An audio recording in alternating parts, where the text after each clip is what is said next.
할렐루야, 예수님과 동행하시는 행복한 한 주간이 되시기를 주의 이름으로 축원을 드립니다. 하나님 말씀 잠언 20장 24절 말씀을 같이 보시겠습니다.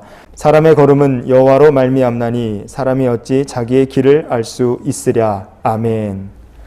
성도에게는 절대 긍정의 믿음이 필요합니다. 우리는 내일 일을 알지 못합니다. 자기의 길을 알지 못하는 것이 사람이죠. 그래서 사람들은 막연한 불안과 염려를 가지고 삽니다. 그러나 성도에게는 이런 믿음이 필요합니다. 하나님께서 모든 것들이 합력하여 선을 이루게 하신다. 우리가 이 믿음을 가질 때 우리는 미래를 염려하거나 두려워하지 않게 됩니다. 다윗은요, 인생에 고난이 많았습니다. 다윗도 역시 내일 일을 알지 못했죠. 사울에게 쫓겨다니며 언제 죽을까? 내일은 과연 살 수 있을까? 이런 염려와 불안 속에 다윗은 살아야 했습니다. 그러나 다윗은 그렇게 상황이 어렵고 불안이 많았지만 그럼에도 불구하고 결코 그의 믿음이 꺾이지 않았습니다. 왜냐하면 다윗에게는 이런 믿음이 있었기 때문에 그래요. 시편 37편 23절을 보시면요, 여호와께서 사람의 걸음을 정하시고 그의 길을 기뻐하시나니. 아멘. 선하신 하나님께서 사람의 걸음을 정하셨다. 이 믿음을 다윗은 가지고 있었습니다. 그래서 그는 이것을 어떻게 실천에 옮겼느냐? 아무리 고난이 많아도 철저하게 이 믿음을 지키며 이렇게 다윗은 믿음을 실천해 나갔습니다.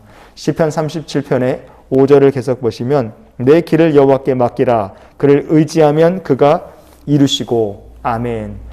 하나님께서 사람의 길을 정하셨고 그 사람의 길을 정하신 하나님께 우리의 삶의 모든 길을 맡기는 것, 그리고 그를 의지하는 것이 다윗의 믿음의 실천이었고, 이 믿음으로 말미암아 다윗은 하나님께 큰 복을 받게 되었습니다. 우리도 이런 다윗과 같은 믿음의 사람들이 될 수 있기를 원합니다.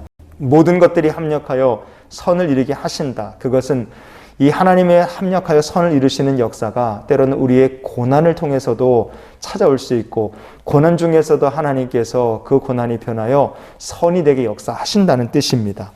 연세대학교 세브란스 병원의 원장을 지내신 이철 교수님이란 분이 계십니다. 이철 교수님이 젊은 시절에 의대를 다닐 때 집안이 아버님 사업이 부도가 나고 어려워서 집안이 풍비박산, 완전히 가세가 기울었다고 합니다. 너무 어려워서 공부도 못할 지경인데 간신히 공부를 마치고 의사가 됐어요. 소아과 의사가 됐는데 의사가 된 지 얼마 되지 않았을 때 여러 가지 이유로 의료 소송에 휘말리면서 참 힘든 시간을 보냈다고 합니다. 학생 시절에 집안은 기울었고, 그리고 의사가 된 다음에도 의료 소송에 휘말리면서 어려움을 겪었기 때문에 이 이철 교수님은 내가 돈을 벌어야 되겠다, 그런 생각에 완전히 사로잡혔대요. 그래서 밤낮 가리지 않고 돈 벌기 위해서 그냥 열심히 일했답니다. 그런데 어느 날 자기 딸을 봤는데요, 자기 딸이 걷는 모습이 좀 이상하더랍니다. 그래서 자세히 봤더니 딸이 고관절 탈구증을 앓고 있었어요. 이 고관절 탈구증이라는 것이 생후 2달에서 3달 정도에만 발견하면 얼마든지 평생 동안 건강하게 살 수 있는 질병이었습니다. 그런데 자기가 아픈 아이들을 돌보는 소아과 전문 의사인데도 불구하고 돈 버는 거에 정신이 팔려서 정작 등잔 밑이 어두운 거죠. 자기 딸 아픈 것을 이철 교수님은 발견하지 못했던 겁니다. 고통스러워하는 딸을 보면서도 아무것도 해줄 것이 없는 자기 자신의 모습을 보면서 그는요, 많이 회개했다고 합니다. 그리고 하나님 앞에 기도했대요. 하나님, 기독교인으로서 하나님 의지하지 않고 자기의 의술, 내 실력, 그리고 내 능력만 믿고 살았는데 하나님, 이 교만한 저를 용서해 주시옵소서. 그리고 돈만 쫓아가는 인생을 살았는데 하나님, 저를 불쌍히 여겨 주시옵소서. 하나님께서 이렇게 딸의 아픔을 통해서 이철 교수의 마음을 깨트리셨습니다. 그리고 그가 기도한 대로 하나님께서 놀랍게 기적으로 따님의 고관절 탈구증을 완치시켜 주셨다고 합니다. 이 일을 계기로 이철 교수는요, 환자들을 볼 때마다 기도하면서 진료를 보기 시작했대요. 특히 미숙한 아이들을 돌볼 때는 하나님의 주권을 전적으로 의지하면서 하나님께서 저와 그리고 이 아이를 붙들어 주시옵소서, 이렇게 주님이 붙들어 주시기를 기도하며 진료를 받다고 합니다. 그렇게 이철 교수님의 생각이 바뀌고 하나님을 의지하기 시작하자 전에는 돈을 벌기 위해 가는 직장이었던 병원이 이제는 하나님의 역사하심과 은혜를 맛보는 축복의 장으로 변화되게 되었다고 합니다. 성도 여러분, 오늘 본문 말씀을 다시 보실까요? 잠언 20장 24절입니다. 사람의 걸음은 여호와로 말미암나니 사람이 어찌 자기의 길을 알 수 있으랴. 아멘.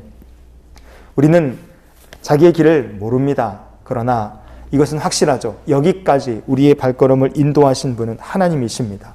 내일 일은 우리가 알지 못하지만 그러나 선하신 주님께서 내일도 모든 것이 합력하여 선을 이루도록 변함없이 우리의 발걸음을 인도하여 주실 줄 믿습니다. 그러니 우리에게 필요한 것은 절대 긍정의 믿음입니다. 오늘 우리가 이런 기도 가지고 주님께 믿음을 고백하며 하루의 삶을 또한 살 수 있기 원합니다. 하나님, 오늘도 제 인생의 걸음마다 인도해 주심에 감사를 드립니다. 지금 힘들고 어려운 일을 겪고 계십니까? 조금만 기다려 보시면 선하신 하나님의 섭리 속에서 그 어려움이 변하여 감사가 되고 두려움이 변하여 찬양이 되도록 우리 주님께서 역사해 주실 줄 믿습니다. 오늘도 절대 긍정의 믿음을 가지고 우리를 인도하시는 하나님, 우리의 발걸음을 인도하시는 하나님과 함께 동행하시는 믿음의 성도들이 되시기를 주님의 이름으로 축원을 드립니다.